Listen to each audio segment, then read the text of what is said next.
viser en tegnet tekstboks, som får gradueret farvet kant i Word 2010, og jeg dobbeltklikker her for at fortsætte.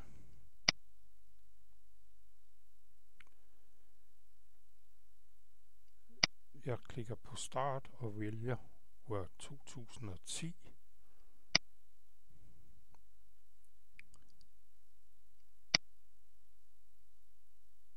Programmet starter op, Microsoft Word 2010, og er åben nu, og vil indsætte, for nu vil jeg sætte en tekstboks ind i dokumentet, og jeg klikker på tekstboks, og jeg vælger en tegnet tekstboks.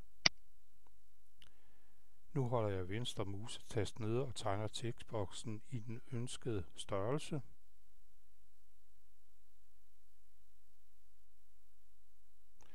På kanten af tekstboksen klikker jeg, fordi jeg ønsker at formatere tekstboksen, og jeg vælger formatere figur.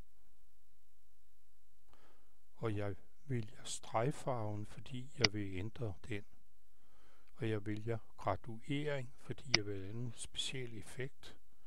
Og nu flytter jeg lige pop-up-menuen lidt, for at vi bedre kan se tekstboksen.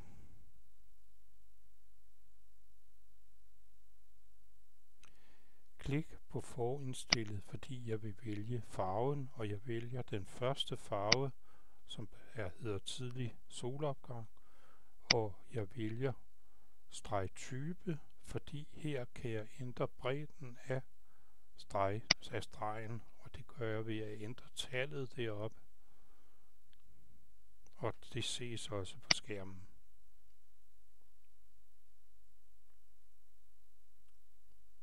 Og nu klikker jeg en gang til, og så lukker jeg formatere figur.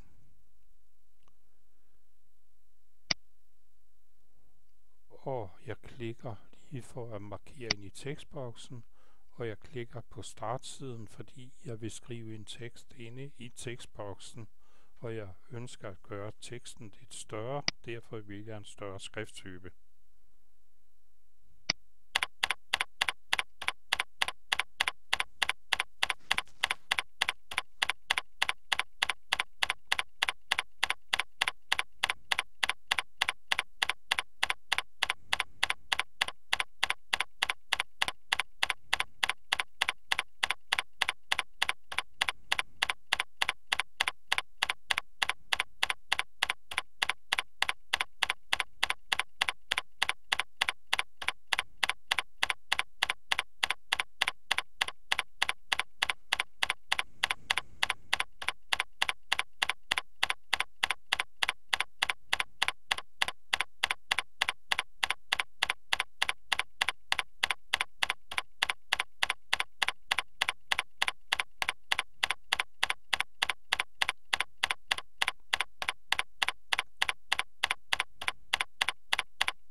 Jeg håber, du har fået noget ud af tutorialsen, og hvis du vil se den igen, kan du bare klikke op for oven i menuen og starte forfra.